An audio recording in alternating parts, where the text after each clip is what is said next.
la première difficulté, il faut noter, commence avec le plan comptable. Parce que désormais, les EBNL ont leur plan comptable qui leur sont spécifiques. Quand je suis association, je dois pouvoir mettre en place mon plan comptable qui va répondre aux exigences des activités que je mène concernant association. Lorsque je suis projet de développement, je dois également mettre en place mon plan comptable qui répond aux attentes ou bien qui répond aux activités que je mène en tant que projet. Donc du coup, lorsque nous prenons association et que nous prenons projet, il y a quelques spécificités, quelques différences qui s'observent. Et lorsque vous ne maîtrisez pas réellement le contenu, ce sera difficile que vous puissiez faire la part des choses et présenter le plan comptable qu'il faut pour l'association et également le plan comptable qu'il faut pour les projets. Alors, l'autre aspect également, c'est de connaître, lorsque nous voulons élaborer les états financiers, c'est de connaître les comptes qui doivent aller dans chaque rubrique des états financiers. Donc, nous allons également montrer cela parce qu'à ce niveau, lorsque vous allez utiliser ou bien prendre un compte et mettre dans un mauvais endroit ou bien une rubrique qui ne correspond pas, à la fin des comptes, vous allez avoir des états financiers qui ne vont pas être véritablement équilibrés ou bien qui ne vont plus présenter l'image fidèle qu'ils sont censés présenter. Et donc, c'est à cette formation que nous allons vous montrer également cela. L'autre chose aussi qui est primordiale et également nécessaire, ou bien qui sont des difficultés que les responsables financiers rencontrent, c'est quoi? C'est pour faire le basculement de l'ancien système au nouveau système. Parce qu'il y a des choses qui se faisaient avant que le SIS-Bien-être n'admet plus. Et donc, il faudrait connaître comment il faut faire le retraitement des comptes et qu'on avait pour l'amener maintenant au nouveau système. S'il y a des choses qui étaient acceptées avant parce qu'il n'y avait rien qui nous donnait comment il faudrait présenter notre comptabilité, maintenant dans le système, le SIS-Bien-être, on va voir qu'il y a certains traitements qui sont maintenant adaptés à ces différents points. Et donc nous allons, lorsque vous ne maîtrisez pas cela pour pouvoir passer de votre ancien système au nouveau système, ça va être difficile. Donc l'une des difficultés, ce sont les retraitements comptables qu'il faut faire d'abord pour avoir son bilan d'ouverture. C'est déjà à partir de là également que le problème se pose. Donc nous allons montrer comment il faudrait le faire, comment il faut surmonter ces difficultés-là pour avoir son bilan d'ouverture et pour mettre en place son plan comptable SIS-BNL pour l'association également pour les projets, et cela permettra aux comptables d'être assez efficaces et assez compétents pour désormais tenir sa comptabilité et élaborer ses états financiers aisément. Alors, lors de la formation, nous essayons de marteler la différence qu'il y a entre le format de présentation des états financiers des associations qui inclut les ONG, également les projets et programmes de développement. Alors il faut noter que ce sont deux formats qui sont absolument différents et donc lorsque nous voulons tenir notre comptabilité, c'est vraiment deux comptabilités qui sont différentes. C'est pour cela que le SIS-Bien-être a prévu la comptabilité ou bien les spécificités qui concernent les associations, également la comptabilité des projets de développement. Ce qui voudrait dire quoi? Que lorsque nous sommes une association et que nous gérons des projets, c'est que cette association, que je vais prendre peut-être une association A, qui a en son sein des projets, 5 projets ou même plus, cette association doit tenir sa comptabilité pour elle-même. Donc il y a la comptabilité de l'association qu'elle doit tenir, mais aussi la comptabilité des différents projets qu'elle met en œuvre. Voilà.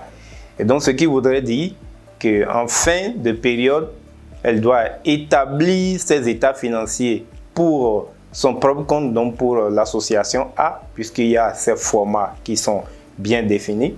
Donc, le jeu des états financiers pour l'association, mais également, elle doit présenter les états financiers pour chacun des projets qu'elle met en œuvre.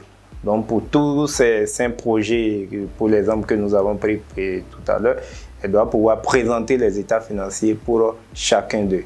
Il ne serait pas question que l'on présente ou bien l'on tienne seulement la comptabilité pour les projets et qu'en fin de compte, on fait un état consolidé pour présenter les états financiers de l'association. Ce n'est pas ce que le CISBNL prévoit. Et en le faisant de cette manière, c'est vraiment une erreur que l'on commet. Donc ce que le CISBNL prévoit, c'est la comptabilité de l'association. Donc si on est une association, on doit tenir la comptabilité de l'association et présenter les états financiers de l'association. De la même manière, lorsque nous avons des projets que nous gérons, que nous mettons en œuvre, nous devons également avoir la comptabilité des différents projets et également, en fin de compte, présenter les états financiers de ces projets-là qui seront également à part. Donc, il y a une différence qu'il faut faire entre les deux.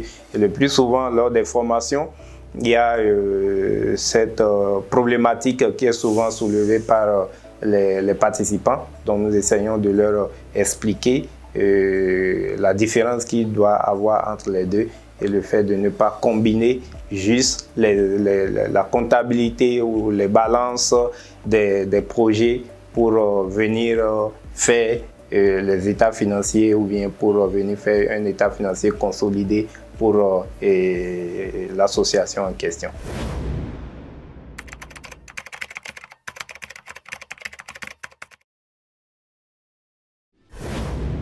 Ce séminaire de formation dira principalement concernant les responsables financiers ou bien tous les acteurs de la chaîne financière. Et donc c'est pour dire que ça concerne les responsables administratifs et financiers, ça concerne les comptables qui interviennent dans les associations et qui tiennent également la comptabilité des projets. Ça concerne également les auditeurs internes et les contrôleurs internes parce qu'il est important en tant qu'acteur qui contrôle en dernier ressort tout ce qui se fait, qui maîtrise également le contenu du CISBNL. Et aussi, on pourrait également inviter les coordinateurs parce que lors de certaines de nos formations, les participants disaient mais il serait bien aussi que les coordinateurs ou bien les directeurs exécutifs qui gèrent les associations puissent également être là pour être informés d'un certain nombre de choses.